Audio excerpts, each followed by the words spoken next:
What is up, guys? We have a new edition of Truck Talk. It actually has been quite requested. The first one with the Boston Trucker was a huge success, so thanks everybody for making that a success. I know Griffin really does appreciate it. But a little disclaimer before, as always, I guess if you watch our shows frequently, the views expressed in this show are not the views of the Model News Group, or anybody associated with it. These are their own personal views, opinions, etc., etc., etc. So without further ado, I'm gonna throw it off to Griffin. So have at it. What's up, guys? Welcome back to Truck Talk. And today we have today we have Antonio Arthur Messina.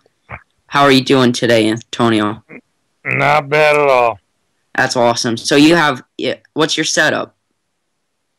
It's a 90-ton Talbot beam, triple axle Joe Dog with 26.5-foot long beam, 5 axles in the back, with the tandem tractor, with my CT 660, and that truck's running 550 horse with an 18 speed, with 391s in it for the gearing. That's serious power, dude. Yep.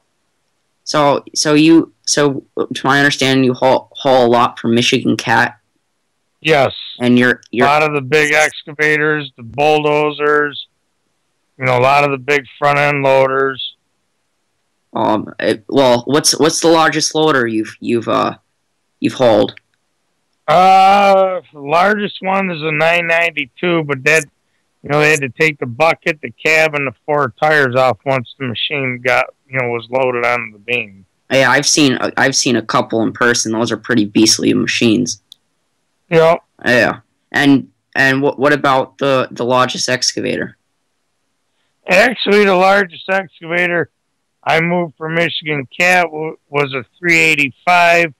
I have not moved any of the new 390s yet, but outside of moving from Michigan Cat, the largest excavator was a Komatsu PC 1250, but that had to be completely dismantled. They had to take the counterweight, stick, the bucket, the boom, and both track rails off of it once it was loaded. Wow. Are your weight laws pretty tough in Michigan? They are, but it's more of a tougher time getting permits through through each jurisdiction. Yeah. Some jurisdictions you'll get the permits today. Some jurisdictions, it might take a day to 3 days to get them approved. Yeah. Yeah. I mean, lowbedding is a really different than, regular trucking that a lot of guys face. And I know a lot of people don't understand it unless you've really, really done it, in person. No, they don't. And that's where everybody will say, oh, I could pull the low boy, I could handle, I could do that. Well, really? It's a whole different ball game. You got to know the proper securement. You got to know your bridge heights.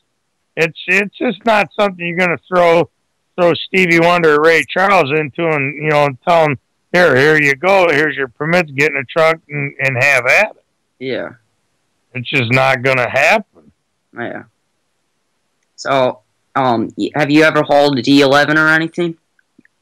No, the largest bulldozer I've hauled actually for Michigan Cat was a D10. They had to strip that down. They had to take the ROPS off, the cab, the blade cylinder. It's off. Mm. Do you have any other trucks? We have a total of 25 trucks on the road. And what else do you have? Are they all dump trucks? They're all gravel trains. We have 5-axle semis, short doubles, and triple 10 trains. Okay. And what are they powered by? All Caterpillar. All Cat? And what else have you had over the years for trucks? Well, we've had Brockways, the old Brockway trucks with V12, Detroits in them. Some of them had V8s. Then we had a lot of Max. They had the V8 Max in them, Cummins powered. We've had a combination of everything. Yeah, you ever had any Peterbilts? Half of our fleets now is Peterbilt and half's KW. Yeah, and then your truck is the 660. Yep, and then we actually have two CT 660s in our fleet. I have the first one, and then we have another one that is just strictly on gravel. Okay. And are you happy with those trucks? Been very, very impressed with them. It's been a lot of minor stuff and silly stuff, but all in all, it's been an amazing truck. It's about a foot and a half longer than my Kenworth, which the longer wheelbase is going to make it ride better. You sit up higher. I mean, it's just all in all, it's a very impressive piece of machinery. Yeah. And do you have any equipment in your company? We have quite a few pieces, yes. Well, what do you have? Oh, I couldn't even tell you how many bulldozers we have. We have numerous front end loaders, half a dozen drag lines, off-road trucks, road graders, twin engine Terex scrapers. Wow. We're a very large company. Wow. And I've never seen a scraper in real life. I heard they're really beasts. They make different sizes. Ours are small, a little bit on the smaller side.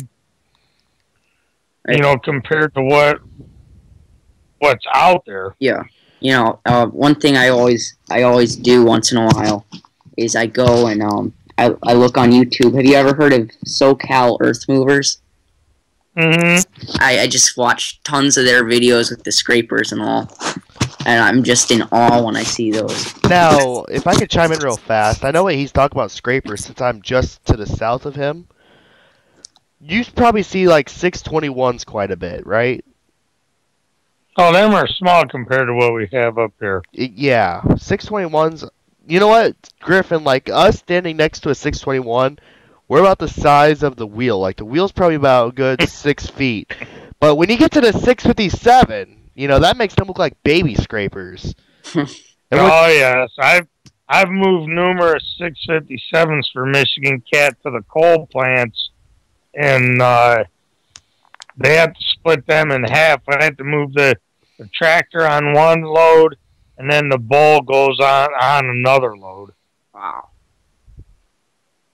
So they separated at the gooseneck. Yeah, they have to split it. Once what I usually do is they'll leave it intact. Now I have them back the scraper up over my beam trailer. I'll get it blocked up. Then they either have to use an excavator or a mobile crane.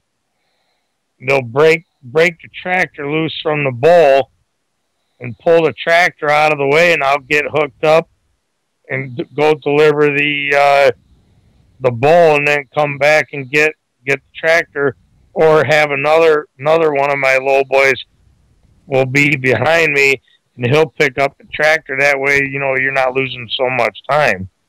I wanted to ask, what is the color of your CT660? Red cab with the black frame. I won't. Actually, a model manufacturer. They do make a 1/50th scale model of CT660 lowboy, but it's in yellow. Oh, yeah, this guy has his truck in a model. Isn't that right? Yes. That is like impressive. That's really cool. It's amazing. I'll have to send you a picture of that, Kevin. Yeah, I have. Actually, I have 2 yellow cat tractor models, and then 1 red dump truck, and then I have the model of my CT660 with my 90-ton beam with the 385 on it. That is sweet. 385. Probably, I'm guessing it's a North Scott 385.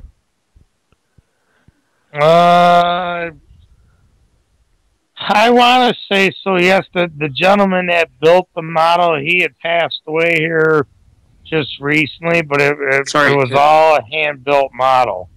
Because there's two 385s made. One was in 1/64th scale, and one in 1/48th, and that 1/48th scale one was made by a company called CCM. Mm-hmm. So, but I actually have a nice little collection of models. I got two lowboys. I got one Peterbilt and one Kenworth. And I have a 657. I have a D10, and those are really difficult to, replicate on a lowboy because of their size. Mm-hmm. So. Yeah. So, do you have any? I don't mean to cut you off, Kevin, but do you have any words of acknowledgement or anything to tell a new generation of truckers or low bedders and even other drivers on the road? Well, the only thing I can tell you, Griffins, is you have to be on top of your game. Don't take no shortcuts. Always make sure your cargo is secured properly, because one wrong move, you don't know what could happen. Yeah.